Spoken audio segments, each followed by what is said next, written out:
የኑሃሚን ድራማ ተከታታዮች እንዴት ናችሁ? ሰላም ናችሁ ወይ?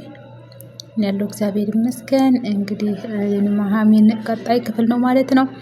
እንግዲህ የዳጊ አባት ታሟል። ለሱ ለልጁ ለዳጊ ሲል እንግዲህ ጎዳና ለጎዳና እየተንከራተተ አሁን ታሟል ማለት ነው። በጣም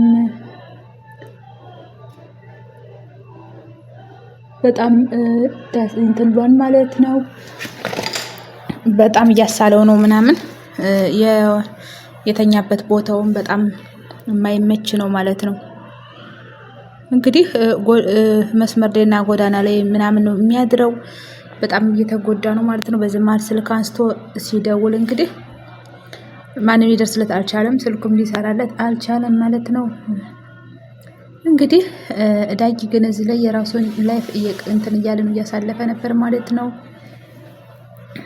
እንግዲህ የዳጊ እጮና አንድ ነገር ላስቸግርህ ወይ ትለዋለች ማለት ነው። እሱ ምንድን ነው አስቸግሪኝ፣ ችግር የለም ይላታል። እሷም ደግሞ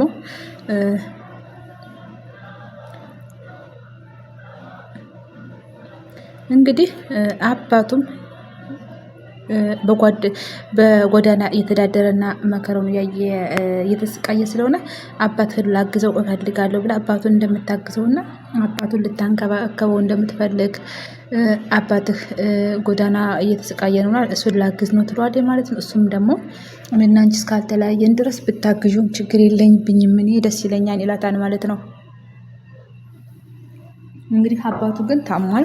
እሱ ግን ዳጊ የሚያውቀው ነገር የለም። በዚህም እሷ ደስተኛ በመሆን ሄዳ ታቅፈዋለች ማለት ነው። እጮኛ በጣም ደስተኛ ናት። እንግዲህ እሱን ዳጊን ለማቀፍ ሰበብ እንደምትፈልግና በሆነ ባልሆነ ወደ ማቀፍ እንደምትፈልግም ይነግራታል ማለት ነው።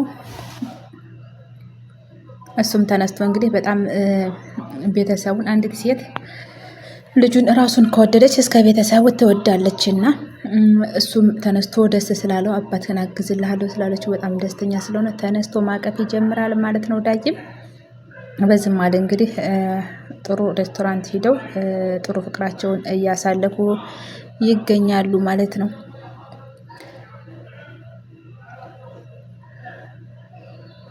እንግዲህ በዚህም መሀል እሷ ወደ ቤት እናድራለን ወይ ዛሬ ወደ ቤት እንሄዳለን ወይ ብላ ትጠይቀዋለች ማለት ነው። እሷ ወደ ቤት መሄድ አልፈለገም፣ መዝናናት ጊዜ ማሳለፍ ነበር የፈለገችው። በዚህም መሀል ደግሞ እሱ አይ እኔ አባቴ ወደ ቤት በጊዜ መግባት ሲጀምር እኛ ደግሞ ድር አደር እንሁን ወይ ውጭ ማደር የለብንም ይላታል ማለት ነው። እንግዲህ አንድ ወንድ ልጅ የሚያፈቅራትና የሚወዳትን ሴት ውጭ ለውጭ እንድትንዘላዘልበት አይፈልግም። በሰዓት ወደ ቤቷ እንድትሰተርለት ነው የሚፈልገው ማለት ነው። ክብሯን ከምንም በላይ ክብሯን ይጠብቅላታል። ለዛ ነው ዳጊም ስለሚወዳት ውጭ ማደር እንደሌለባቸው የነገራት ማለት ነው። እንግዲህ አንተ ከፈለክ አልጋ ይዘህ ማደር ትችላለህ፣ ምንም ችግር የለም። እኔ ደግሞ ወደ ሲምባ መመለስ እችላለሁ እያለች ትላለች ማለት ነው። በዚህም አለ እንግዲህ እሱ በጣም ተገርሞ ታዲያ እኔ ካደርኩ እዚህ አንቺ ለምንድን ነው ልዩነቱ?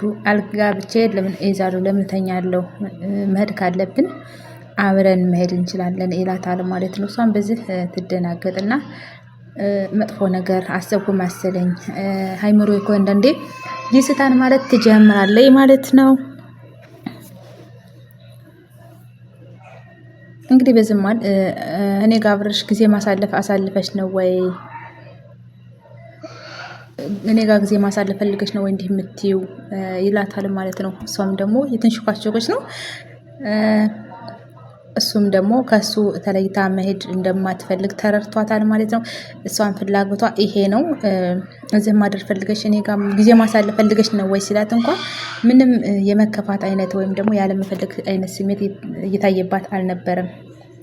እሱ ግን ይሄን ነገር አይፈልግም ማለት ነው። እሱ ክብሯን ስለሚጠብቅ ቀጥታ ወደ ቤቷ ማድረስ መውሰድ ነበር የሚፈልገው።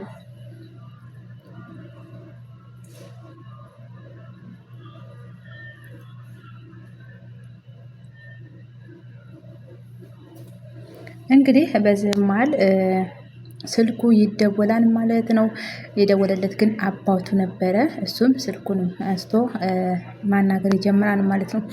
በዚህም ማለ እንግዲህ አባቱ እንደታመመና በጣም እንደደከመ ይነግረዋል ማለት ነው። እሱም ተደናግጦ አባት ያመመብኝ ወይ መጣው ምናምን በማለት በጣም ይደናገጥና ለሲምባም ይነግራታል ማለት ነው። አባቴ ታመመብኝ ይላታል። እንግዲህ በዛ ቅጽበት ተሯርጦ መሄድ እንዳለበትም ይነግራታል። ሲምባም በጣም ተደናግጣ ስለነበረ እኔም ልንጣ ብቻህን አትሄድም ትለዋለች ማለት ነው። በዚህ ማለት እንግዲህ እሺ ነይ ብሎ ይዟት እንግዲህ ወደ አባቱ መሮጥ ይጀምራሉ ማለት ነው። እንግዲህ እዚህ ላይ ደግሞ የወይዘሮ ዝኑ ልጅ እንግዲህ ኤሚና ኤርሚ እንግዲህ ሊጋቡ ነው። እዚህ ላይ የቀለበቱን ፕሮግራም አልተቀበሉታል። ቤተሰብ የቀለበቱን አስሮላታል።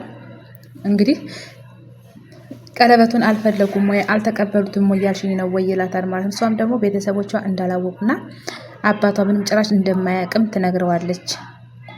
ኤርሚም እንግዲህ እንዴት አባትሽ የሁለታችሁ ቀረቤታ በጣም እንትን ነውና በጣም ገራሚ ነውና እንዴት ሳትነግሪው ትደብቂዋለሽ አባትሽን ይላታል ማለት ነው።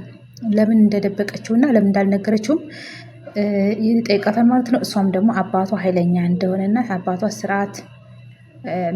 ስርዓት ያለው ሰው እንደሆነና እንዲሁም ደግሞ የስራ ሰው ነው እንደዚህ አይነት ነገር ለመስማት ዝግጁ እንዳልሆነ ትነግረዋለች ማለት ነው። በዚህም ማለት እንግዲህ አባቷ አስጠንቅቋታል ኤሚን። ምክንያቱም በትክክለኛው በስነ ስርዓት የማያገባት ከሆነ ክብራቸውን ማዋረድ እንደሌለባት እና የማይሆን ሰው ጋር ጊዜዋን ማቃጠል እንደሌለባትም አስጠንቅቋታል። ክብርሽንም እንዳትጤ ብሏታል ማለት ነው።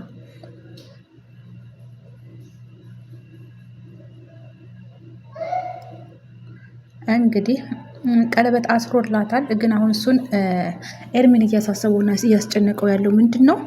የቤተሰብ ጉዳይ አይፈቅድም ወይ የሚለውን ነው። እንግዲህ ሁለታቸው ተዋደው ቤተሰብን ወደ አንድ ሀሳብ ለማምጣት ነበር ሀሳብ የሆነበት ማለት ነው።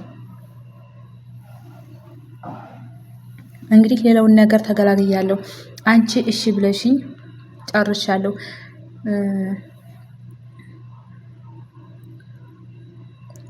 እንደዛ ማለት ይጀምራል ማለት ነው። እንግዲህ ኤሚም ተስፋ የሰጠችው ነገር ምንድን ነው? ቤተሰብ ፈቀዱም አልፈቀዱም እሷ ከሱ መለየት እንደማትፈልግም ትነግረዋለች ማለት ነው። እሱም ደግሞ በእሷ እርግጠኛ እንደሆነና በምንም ሁኔታ እሷ ሊተዋት እንደማይፈልግም ይነግራታል ማለት ነው። እሷም እዛ ተደስታ ቤተሰብ እንኳን አልሰጥም ቢሉ እኔ ራሴ እመጣለሁ ከቤት ነው እያለችው ያለው። እዚህ ላይ ተሳስታለች እንግዲህ። ምክንያቱም ይሄ ሰው በምን እርግጠኛ ሁናበት ቤተሰብ እሱን እንዳስበለጠች። አንዳንድ ቤተሰብ አይሆንም ካለ ማሰብ ያስፈልጋል። ለምን አይሆንም አለ በኋላ እንዳይቆጨን ማለት ነው። እንግዲህ እሱም ለምን አሁን ወደ ቤቴ አትመጭም ታዲያ አሁን ለምን አንሄድም ይላታል ማለት ነው። እሷም በጣም እንደተጨነቀችና ለምን እንደዚህ መቀለድ እንዳስፈለገውም ትነግረዋለች ማለት ነው። እሱም ደግሞ በጣም እንደሚወዳትና ምንም ሊተዋት እንደማይፈልግ ይነግራታል ማለት ነው።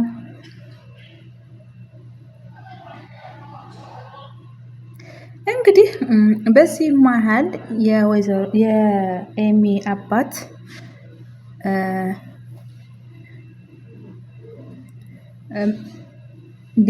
አቶ ሊኩን እንግዲህ የሆነ ሬስቶራንት ቡና እየጠጣ ቁጭ ብሏል ማለት ነው። የሆነ ካፌ ጋር ቁጭ ብሎ ቡና እየጠጣ ነው፣ ሻይ ቡና እያለ ነው። በዚህ መሀል እንግዲህ የአቶ ኤርሚያስ የልጅነት እናት ትሄድና ጋሼ መቀመጥ እችላለሁ ወይ ትላለች ማለት ነው። እሱም እንግዲህ ምን ነው ችግር አለ ወይ ማነሽ ይላታል። እሷም ደግሞ አቶ ሊኩን ነዎት ትለዋለች። እሱም አዎ ይላታል ማለት ነው። አቅሻለሁ ልበል አቅሻለሁ የማቅሽ መስሎኛል ይላታል። እሷም አዎ የኤርሚያስ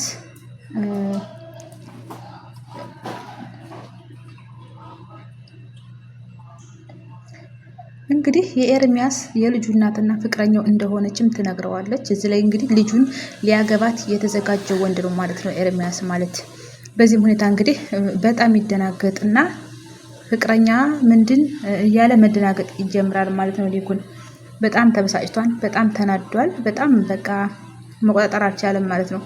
በዚህም ማል እንግዲህ በማስታወል ምንድነው ችል እንዲለጥለኝ የቻለች ምንድነው በማለት ማሰብ ይጀምራል ማለት ነው። እዚህ ላይ ደግሞ እንግዲህ ኑሐሚንና እናቷ ቁጭ ብለው እያወሩ ነው። ኑሐሚን እናቷ ቤት ሄዳለች ማለት ነው።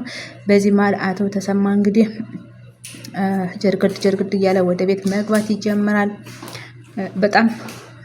በጣም ተናዳለች። ምክንያቱም እናቷን ሰላም ሳይል እንግዲህ ከውጭ ሲገባ ኑሐሚን እንዴት ነሽ ይላታል። እሷም እንዴት እናቷን ሰላም ባለማለቱ በጣም ተናዳለች። እኔ እናቴን ሳትወድማ እኔን አትወድም፣ እኔን አትውደደኝ፣ ይቅርብኝ። እናቴን ወደህ ቅድሚያ ያገኘሃት እናቴን ስለሆነ እናቴን ወደህ ነው እኔን እንግዲህ መውደድ የምችለው እያለችው ነው ማለት ነው ኑሐሚን። እዚህ ላይ እናቷ በጣም ነው የምታሳዝነው እውነት ለመናገር። በዚህም ማለት እንግዲህ ለምን እናቴን ሰላም አትላትም? ለምን እኔን ሰላም ትለኛለህ ነው ኑሐሚን ያልቻለው። እንግዲህ አባቷ አቶ ተሰማ በህገ ወጥ ስራ ነው ሀብታም የሆነው። ብዙ ነገሮች ብዙ ንብረቶችን አካብቷን ማለት ነው። እንግዲህ ሀብታም ስትሆን እናቴን ተኳት ማለት ነው ወይ ትለዋለች። ምክንያቱም አሁን ተቀይሯል፣ ሀብታም ሆኗል። እናቴ ያልታይሃለች ወይ እንግዲህ አቶ ተሰማም እንግዲህ ሰርቶ እንደተለወጠና ሰርችን የተለወጡት ሀብታም የምትሉኝ ምንድን ነው? ሀብቴን ያያችሁት ሰርች መለወጤ ደግሞ ክፋት ነው ወይ ይላል። እናቲቱም እንግዲህ በጣም እያለቀሰችና እየተናደደ የኔ ይቅር ችግር የለውም፣ ግን ከምድር አንስቶ ሰው ያደረገህን ሰው እንዴት ትጣላለህ? ከዲኩን ጋር ተጣልቷል። እንዴት ዲኩንን ትጣለዋለህ? ሊሆን እኮ ብዙ ነገር የጣረ ነው። እንግዲህ ዲኩንና ተሰማ ጓደኛ ብቻ ሳይሆኑ ግቢና ግቢ ናቸው። እንዴት ትጣለዋለህ ትላለች። እሱም እንግዲህ እጣቱን በማንሳት አብሽን ሰብስቢ፣ እንደዛ ካልሆነ አልተውሽም ይላታል። ኑሐሚን በዛ ትናደድና አይ ከኔ ፊትማ አትመታትም፣ እንዴት ታስፈራራታለህ? እናቴን እንደፈለገች መናገር ትችላለች፣ ሚስትህ ነች እንጂ ባላንጋራ አይደለችም በማለት እንግዲህ መናደር ትጀምራለች ማለት ነው። አቶ ተሰማ ምንም ቢባል መስማት የማይፈልግ ሰው ነው ማለት ነው። በዚህ ሁኔታ እንግዲህ ምንድነው የምትሆነው? ምን እያደረክ ነው? መምታትም ካለብህ ና መምታት ልይህ እያለች እንግዲህ በጣም እየጮኸች፣ ምክንያቱም በአይኗ እያየች ነው ሲያስፈራራት እናቷን። እናቷ ደግሞ ምንም የማይሆን ነገር አታደርግ ነው እንጂ ምንም እያለችው አይደለም ማለት ነው። አባትም እንግዲህ ኑሐሚንን እንዴት እንደስትኛለሽ በማለት ይጮህባታል ማለት ነው። እናትም ልጄን አትጮህባት፣ እኔን እንደፈለክ አድርገኝ፣ ልጄን ለእኛ ብላ ብዙ ነገር በለፋች፣ ልትጮህባት አይገባም ስላለች ልጅሽ ጋር ሆነሽ እኔን ልትጣይኝ ፈልገሻል ማለት ነው በማለት እንግዲህ አባት ማንገራገር ይጀምራል።